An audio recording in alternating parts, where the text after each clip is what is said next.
Menotti, et sa vie est d'ores et déjà transformée. Elle ne sera plus que théâtre et musique. Après des années de chant, de danse, de musique, il fait partie de nombreux groupes et tente sa chance à Broadway en 1975.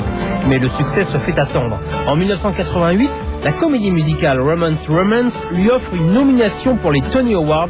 C'est cette même année que Donald Belisario lui présente un personnage de voyageur dans le temps qui lui tient à cœur depuis très longtemps. Scott devient Sam Beckett.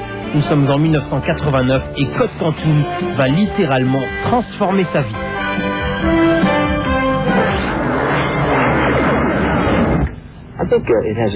Je pense que la série a un attrait universel. Les histoires sont assez simples. Et il s'agit d'êtres humains qui vivent ensemble. Tout le monde peut s'identifier à ça, peu importe dans quelle partie du monde vous vivez. En fait, je pense que l'histoire a un côté très humain, et le producteur, Donald Belisario, disait qu'elle avait un grand cœur. On peut tous s'identifier à ça.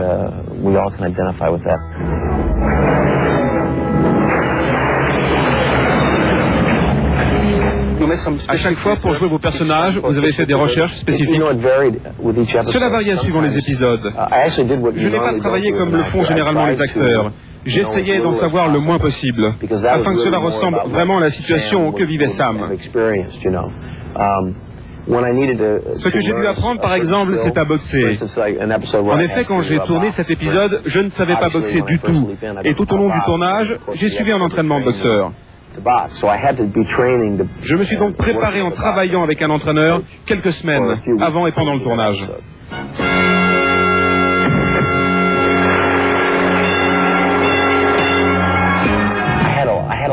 J'ai eu beaucoup de problèmes avec l'épisode du trapéziste, parce que j'ai eu le vertige, le mal de mer.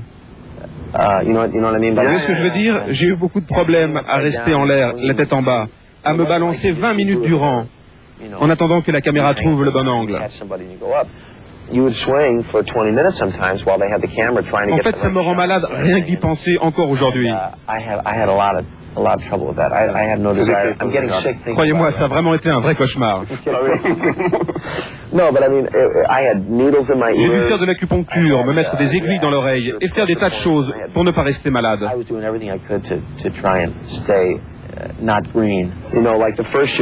La première année, ça a été délicat de me faire interpréter un vieil homme noir. C'était une première étape. L'année suivante, ce fut le rôle d'une femme, et puis 2 ans plus tard, celui d'un chimpanzé.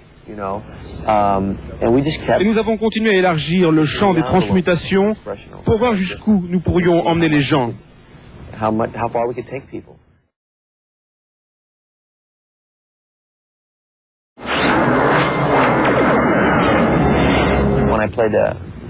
Lorsque j'ai joué le rôle de l'adolescente enceinte, j'ai fait différentes recherches. Je voulais être sûr de ce que j'avais à faire. Alors j'ai appelé des amis qui étaient enceintes au même moment. Je leur ai demandé ce qu'on ressentait pendant les contractions. Mais vraiment, j'étais anxieux. Car en fait, vous savez, chaque femme a eu sa propre expérience de la grossesse.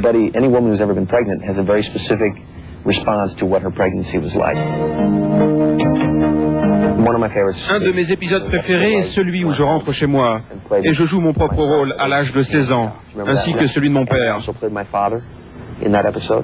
C'était un épisode vraiment génial. Émotionnellement, c'est vrai que c'était dur.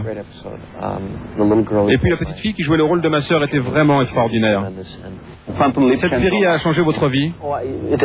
Tout à fait. Quantum Leap a vraiment changé ma vie. Comme vous le savez, la série a été très importante aux États-Unis et partout dans le monde entier. Cela m'a donné énormément de notoriété. En plus, la série était assez chic, assez bien faite, et j'en suis vraiment très fier.